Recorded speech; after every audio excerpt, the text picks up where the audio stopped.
이번 시간에는 교과서 76에서 77쪽입니다. 물체의 운동은 어떻게 나타내는지에 대해서 알아보도록 하겠습니다.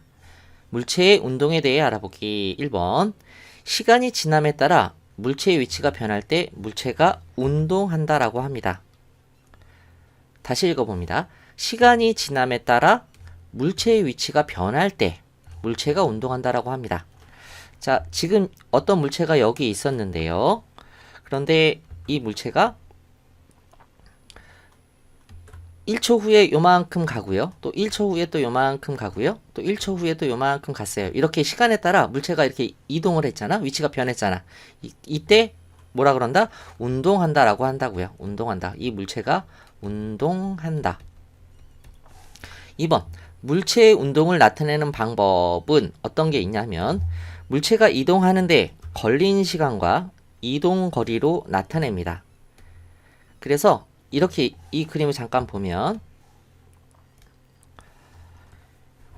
처음에는 자전거가 여기 위치에 있었는데 1초 뒤에는 이렇게 움직였어요. 이렇게 움직였어요. 그러면 아하, 위치가 바뀌었잖아. 위치가 바뀌었으니까 얘는 운동한 거지. 운동한 거야. 운동한다. 운동한 거예요. 그러면 이걸 어떻게 나타내느냐? 걸린 시간 얼마나 걸려서? 1초 걸렸지. 1초. 요만큼 가는데 1초 걸렸습니다. 1초. 얼만큼 이동했어? 여기서 1m에서 여기서 3m 요 정도니까 요만큼 이동했으니까 1초 동안 3m에서 1m를 빼면 2m죠. 그래서 1초 동안 2m를 이동했다 이렇게 쓰면 됩니다. 그래서 이렇게 해서 물체의 운동을 나타낼 수가 있어요. 여기서 보면 자전거는 이동했지만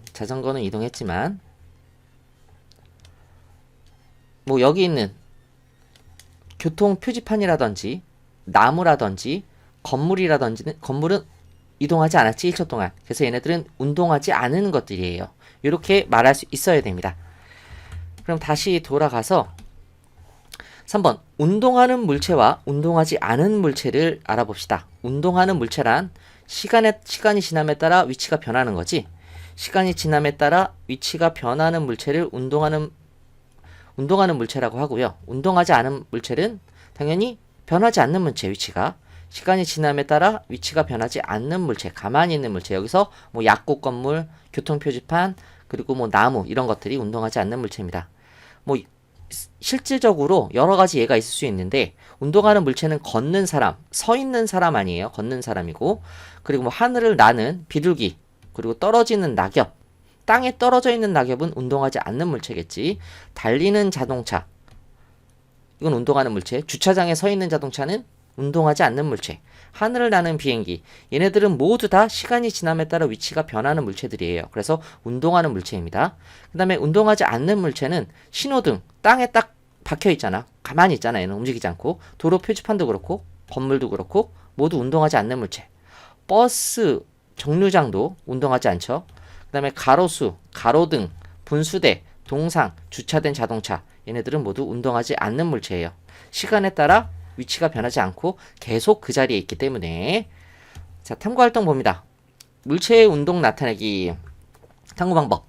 1초 간격으로 거리의 모습을 나타내고 1초 간격으로 거리의 모습을 나타냅니다. 그리고 그림을 보고 운동한 물체와 운동하지 않은 물체를 각각 찾아봅시다. 그림에 있는 물체의 운동을 이동하는데 걸린 시간과 이동 거리로 나타내 봅시다.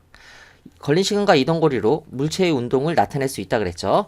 먼저 처음에는 이런 모습이었는데 1초 뒤에는 이런 모습으로 바뀌었대. 그러면은 보면은 자동차는 여기 있었는데 이만큼 이동했네요. 그리고 자전거는 여기 동물병원 앞에 있었는데 동물병원과 약국 사이로 이렇게 이동했네요. 건물은 그대로 똑같죠. 위치가 똑같고, 그 다음에 교통 표지판하고 나무도 움직이지 않고 그대로 똑같아요. 여기 서 있는 사람은 아저씨는 여기 그대로 아저씨 그대로 서 있고, 여기 할아버지가 계시는데 은행 앞에 있다가 은행 끝으로 약간 이동했네요. 신호등은 바뀌지 않았고, 뭐 여기 이렇게 횡단보도도 위치가 바뀌지 않았습니다.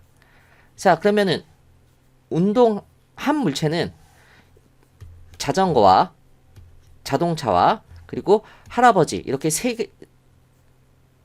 가지가 있고요. 그러면 이제 운동을 나타내 보면 걸린 시간과 이동 거리로 나타내야 되죠. 다른 건 필요 없으니까 다른 건 지우고 얘네들만 자세히 보겠습니다.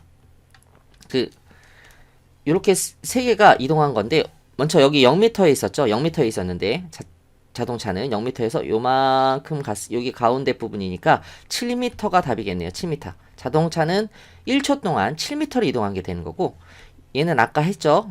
여기서 요만큼 이동했으니까 얘는 1초 동안 2m 이동한 게 되는 거고요. 할아버지는 여기서 잠깐 직선으로 쭉 내려보면 지금 14m에 딱 이렇게 있죠. 근데 지금은 쭉 내려보면 15m에 딱 있죠. 그렇기 때문에 14m에서 15m로 약 1m 이동한 거죠. 그래서 할아버지는 1초 동안 1m 이동한 거예요. 이렇게 해서 정리를 할 수 있겠네요. 탐구 결과를 볼까요? 그림을 보고 운동한 물체와 운동하지 않은 물체 찾아보기. 운동한 물체는 자전거, 자동차, 할아버지고요. 운동하지 않은 물체는 나머지 다.